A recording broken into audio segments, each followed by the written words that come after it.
Magandang umaga po sa ating lahat mga kapatid. Magandang umaga po, Father Big. Araw ng Biyernes sa ikatlong linggo sa karaniwang panahon, huling araw ng buwan ng Enero. At sa ating ebanghelyo, narinig natin ang mga talinhaga tungkol sa paghahari ng Diyos.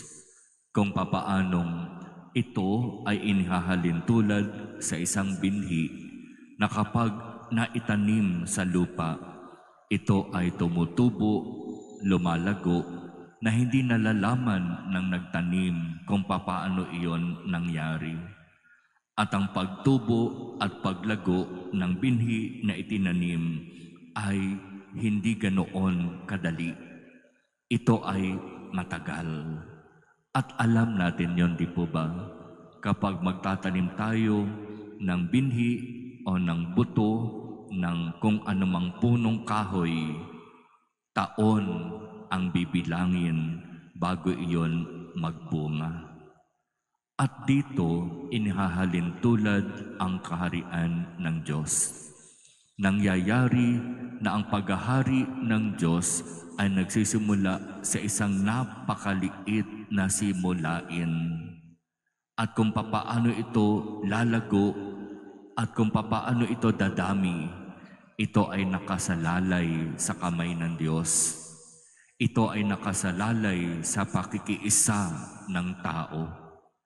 Lalago at dadami ang kung ano ang pinasisimulan natin nang hindi natin namamalayan.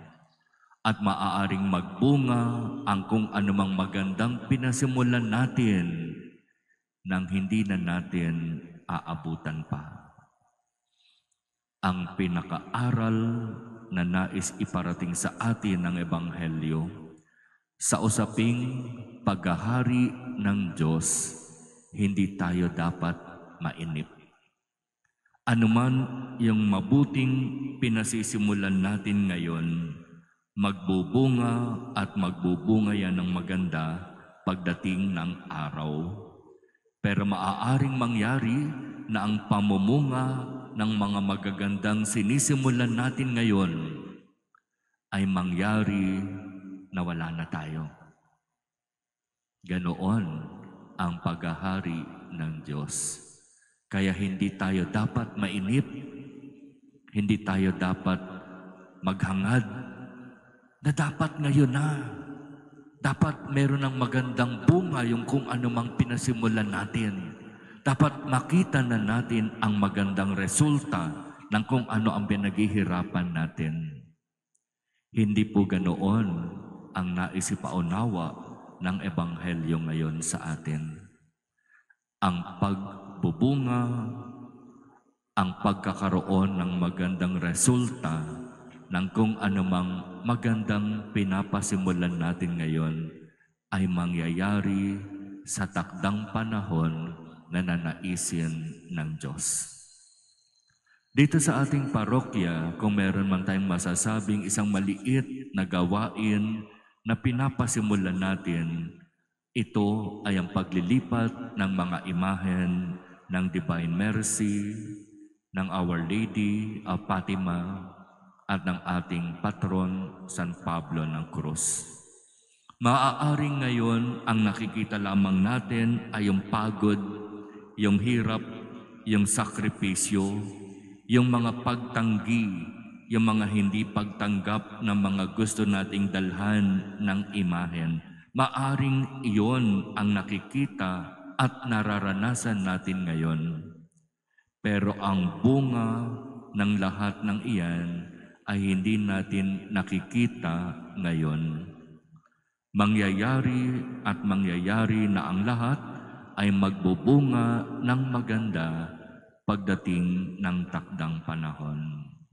Halimbawa, sa inyong tahanan na pinagdadalhan ng mga imahen, maaaring diyan ay mayroong isang maliit na bata na nakakakita at nakakapag-observe ng kung ano ang pamamaraan ng paglipat ng mga imahen na inyong ginagawa. At tumatatak yan sa kanilang isip. At kapag sila'y tumanda, Masasabi rin nila sa kanilang mga kaibigan o sa kanilang mga kasama siguro sa simbahan, nung maliit ako doon sa aming lugar, merong naglilipat ng mga imahen ng Divine Mercy, ng Our Lady of Fatima, at ng imahe ni Saint Paul of the Cross. At tuwing nasa aming bahay ang mga imahen na yon, para bang pakiramdam ko kasama namin ang Diyos. Kapag nasa amin ang mga imahen, kami bilang pamilya ay nagdarasal ng rosaryo. At yung karanasan na yon ang nagpatindi ng aking pananampalataya bilang Kristiyano. Maraming magagandang pwedeng mangyari sa kung anuman yung maliliit na mga bagay na sinisimulan natin ngayon. Huwag tayong maghanap ng agad-agad na magandang resulta o bunga. Hayaan natin na ang lahat ay mamunga ayon sa panahon na itatakda ng Diyos. Ang mahalaga, gawin natin ang kung ano ang mabuting dapat nating gawin ngayon. At bahala na ang Diyos sa kung ano man ang maaaring mangyari bukas.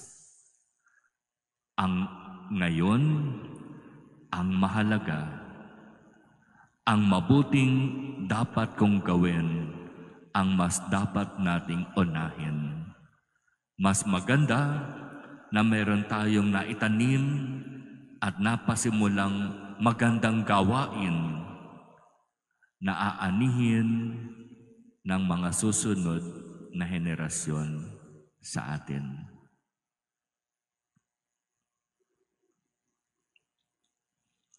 Amen.